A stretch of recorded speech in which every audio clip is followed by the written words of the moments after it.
What's up mga ka-okiks? Ano, akala niyo ba si Tito Kiko yung makikita nyo? Ako muna nandito ngayon. We are here for a vlog takeover. Kasama niyo po ako, si Donnie Pangilinan. Okay, nandito po tayo sa Sweet Spring Country Farm. This is one of my favorite places actually in the world kasi noong 2012, yun yung unang time na pumunta ako dito sa aking mga pinsan.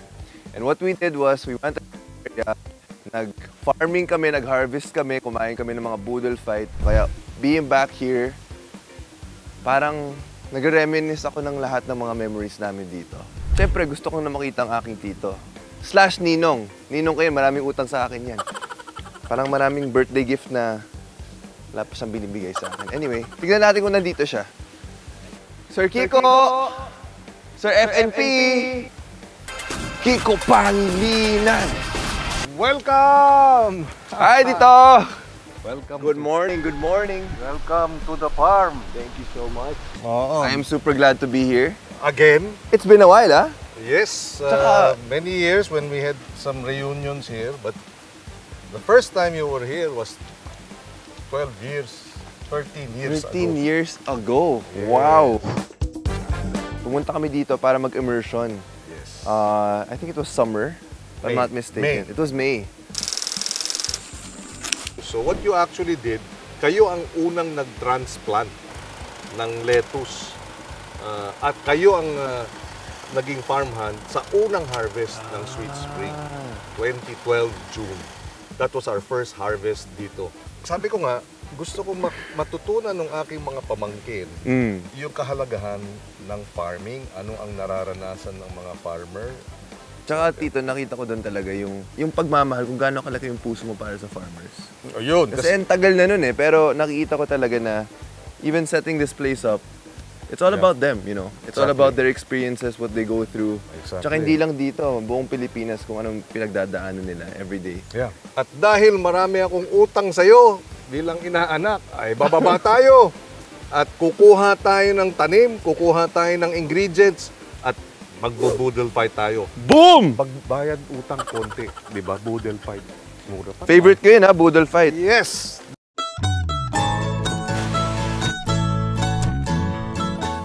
Ang unang regalo mo sa akin dito, sile. Sili. Para sabi nga laging umuusok yung pag-ibig mo Wow!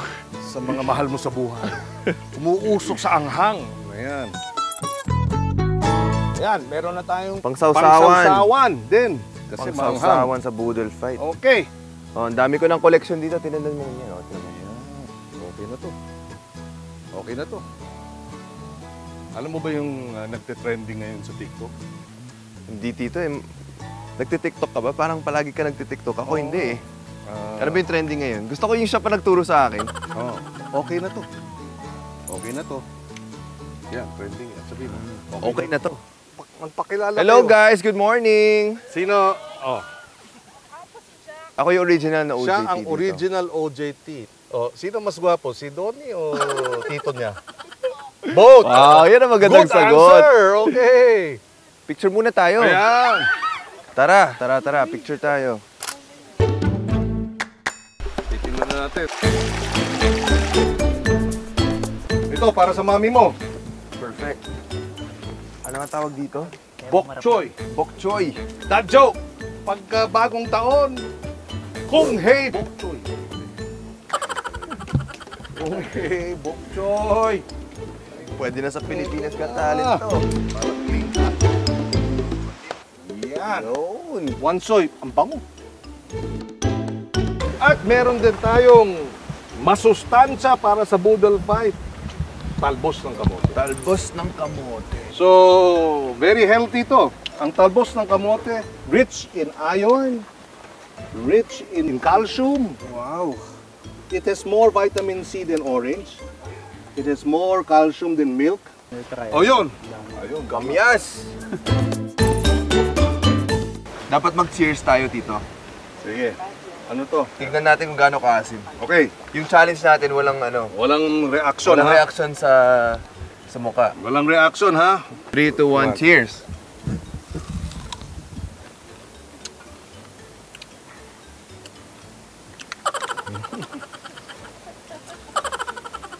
Ang asim, talo ko. Oh! Sarap. Sarap. Sarap ng asim. Pwede na. Tsaka, pag meron kang girlfriend, pag binigay mo ito, diba, pang Valentine, sweetheart, may asim ka pa.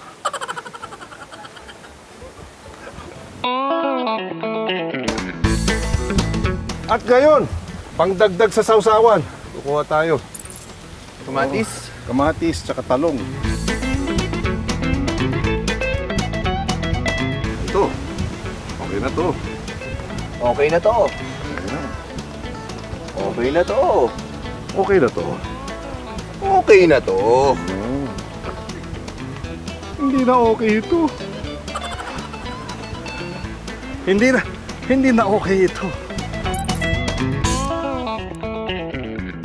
Okay na, okay na, okay na, okay na. Okay na ito. Walang masangsang na bagoong sa inihaw na talong. Ihaw naman tayo. Time to ihaw. Okay. It is time to ihaw. Yes, for our bodel fight. Ihaw, Budel-budel. At ika nga, ayan yung tong. Meron tayong liempo Yes, at meron tayong isda na inihaw na mangus. bangus. Inihaw na tilapia. Inihaw na tilapia. At mamaya, iihawin natin Talong, ang talong tsaka at ang kamatis. kamatis. At dahil tayo ay organic farm, organic din yung ating pamaypay. Siyempre, banana leaf.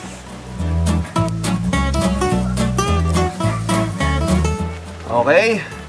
Ihaw lang muna kami dito. Oo. Takits mamaya sa budel fight. Okay, Trabaho muna kami. malapit na.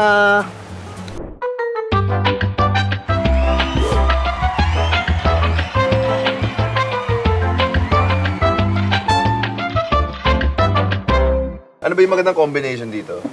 Yung Sabayan bagoong kita. Bagoong with? with the kamatis Okay. or with the bangus. O sige, try natin. Loko niya yan. Should try it. Yan. Oh, sarap yan. Tapos may ganito pa. Yan. Cheers! Mm. Wow! Di ba? Sarap! Yan. Ayan. Maraming salamat dito. Marami pa tayong pagkain para sa Team Kiko. Yes! Ako, ubus na ako dito. Kulang ang kanin. Extra rice po! Ayun! Extra rice! Hey! Nubos niyo na lahat Only rice pala to. Salamat kuya. Salamat. Uy, Kasamang halik pa yun ah. Okay. Siyempre, tsaka parang Nauna kayo. Nauna na kami. parang halik lola. Nauna na, natapos pa. Okay. Yes! Dad, ikaw muna mag-start kasi kanina pa kami kumakain. Oo. Dahil may show ako na How to Spot a Red Flag ba? Nag-plug pa. This segment is called How to Spot a Green Flag. Dahil naka-green tayo. Green ang kulay ni Tito Kiko. Tsaka green ang mga halaman dito. So, unang-una, how to spot a green flag in family. Family. Paano mo masasabing green flag Si ang Tito isang Kiko, pamilya? green flag sa akin yan kasi nagpapautang yan. Pag kailangan mo ng extra, ayan. Kahit wala na yan, magbibigay yan. Na may interest or wala? Wala. Walang interest. Dito pa utang naman oh. Ano pang green flag sa pamilya? Yung quality time. Yung alam mong binibigyan ng oras ang pamilya. Hindi parang laging trabaho na lang. Laging, di ba, kung ano-ano. Basta may quality time sa pamilya. Green. Alam mo, sobrang interesting yun kasi both of you are fathers who had a lot of time to work while we were kids. Yes. Palagi kayo nasa labas ng bahay. When would you know na it was time, medyo nakulangan ako dito sa part na to, or ay, parang kailangan ko muna mag-lay low, or I need to put more time in this aspect. Kailan nyo nalalaman yung mga Pag tinext na ako ni Mami. Our wives. Yeah. Make sure we prioritize family. Kailangan mo ng asawa na kukulitin ka at magagalit sa'yo pag hindi siya ang priority. Pagka... At ang dapat lagi mong sagot is, yes dear. Isang sut-sut, uwi. Ganun, big... Hindi pwede puro career. Hindi pwede. Alam ni Donnie to, Tons, remember, Mama and I have this practice that Anthony, Mommy, and Daddy will go out every Friday night whether they like each other or not. Diba? Kailangan talaga may habit na type mo man, okay ka ba o hindi, pakiramdam, yes, not so good, you still do it. Kahit nga, magbigay lang kayo ng oras na mag-away eh. Kasi marami dyan mag-asawa, hindi na nga nag-aaway. At least kami, may quality time para mag-away. In fact, pag nag-aaway, ibig sabihin, meron pang feelings. May Diba? ano? Feelings. Kasi pag Akala ko ng hearings. May hearing pa. Abogado talaga. Feelings. Kasi pag wala ng feelings, wala ng pake. Okay, so yun sa pamilya. Pero pag-usapan din natin yung career. Siyempre, kailangan yun. Ano? How to spot a green flag sa career. I think the word passion, you see that. No? Lolo Donnie, you see Tito Kiko, importante yung passion sa career. And by the Going way, extra mile. can I say that again? Extra mile. Ibig sabihin passion, you know, I don't know if you know this, in Pati is the willingness to suffer. Yeah. So when you're passionate, di ka lang excited. Kala nyo ba, excitement lang eh. No? When you're passionate, kahit ikamatay mo, di ba? Yan ang tunay na career. Di ba? The capacity to persevere. Pero kayong dalawa, hindi naman nag-start ang career mo bilang motivational speaker. Kayo rin, hindi nag-start bilang senator. Nag-TV muna kayo. Yes. Kwento naman kayo tungkol dyan. Yes. Nauna ng dad mo sa TV, sumunod lang ako. Ako, I started because after winning ISEC World President, I came home. Ginest ako ni Corina. Yes. Anthony, you won this student council and this youth leadership project. So, after the interview, lapit siya sa akin. You wanna be my co-host? Yun! Anong show yun? Magandang umaga po. ABS Morning again. show, ABS. That was my first. Of course, I had to go through the audition. I had to go through the whole process. But that was my first job. Yeah. But it came out Anchor. because, you know, co-anchor, co-host of co-host. Corina. Ang daming offer sa akin magpelikula. Wow. Maging artista. Inindihan ko lahat niya. Yung isa, kasama si Vilma. Yung isa, kasama si Mami. You know, But I said, focus lang tayo sa hosting, tsaka sa balita, acting. Ito na lang, di ba? Ito na yon. Ako naman, nag-city councilor muna ako, politics muna. For student council sa UP. Then nag-city council. But in 1988, yung una kong hosting job was for PTV4. Yung President's Hour. Ang co-host ko doon, naging host mo siguro ko, si Apa Ungpin. So, Kabatch ko. Yun, dalawa kaming host about the office of the president. Si Cory pa nun, si Tita Cory. So that was my first hosting job on television. PTV4. And then, noong 1992, si Corina rin ang nag-recruit sa akin. Kaya very close sa amin ng pamilya si Corina. Because she was the one who recruited me for Hoy Gising. Yun, naging segment producer ako. 92. So ano mga green flag sa career? Kasi hilig mo. Diba? So in my case, yung Hoy Gising was actually a public service program. Okay. Diba? We were assisting people na may problema sa gobyerno, may ganyan. Kaya nga, Hoy Gising. Gigisingin namin yung natutulog ng mga burokrasya, yung mga gobyernong mabagal kumilos. Hoy Gising! So, dapat passion mo rin. Okay, okay. Green flag yon. Dapat talent mo din. Oo nga. Kasi iba, passion, wala naman talent. Ang green flag din is the willingness, diba, to learn. Dahil hindi pwedeng matigas ang ulo masyado na ayaw. No, like Donnie, di ba? He was willing to learn. You went through all the auditions. You got rejected many times. But you kept going. Right? And Yeah. over time, eto na. O, ito naman tayo. How to spot a green flag sa nililigawan. Uy! Nako! Nako. For those who don't know, na-meet ni Tito Kiko si Tita Shawi sa wedding ni Daddy sa CR. Papunta sa Hindi CR. sa loob, Papunta hindi sa sa loob. CR naman sa loob ng CR. Kwento naman dito, kwento Oh! naman. Kasi I happen to be close by sa restroom. Tapos papunta si Sharon doon. Naglalakad lang. Tapos nagkita kami. Nagtitigan kami. Wow! Tapos sabi niya sa akin, hello. Sabi niya, hi. Sabi niya siguro, kasi kwento niya, mukhang kamukha ni Anthony, so siguro kapatid. Sabi niya, hi. So ako serious. Kasi alam kong, I'm sure lahat ng mga bumabati sa kanya ay laging excited na excited. Ako, Hard to get. pa-deadman ang konti. Hard to get. Sabi ko, Interesado ka na eh. Sabi ko, hello. Wow! Hello. Up to today, Can I escort you to the Sabi niya, ladies' room? kinikwento niya, up to today. Sungit naman yun. Di ba? She remembers. Gumana. Oo. Ako. Naman, paano ko na-meet si Mami? Sa disco. Alam niyo ba yung disco?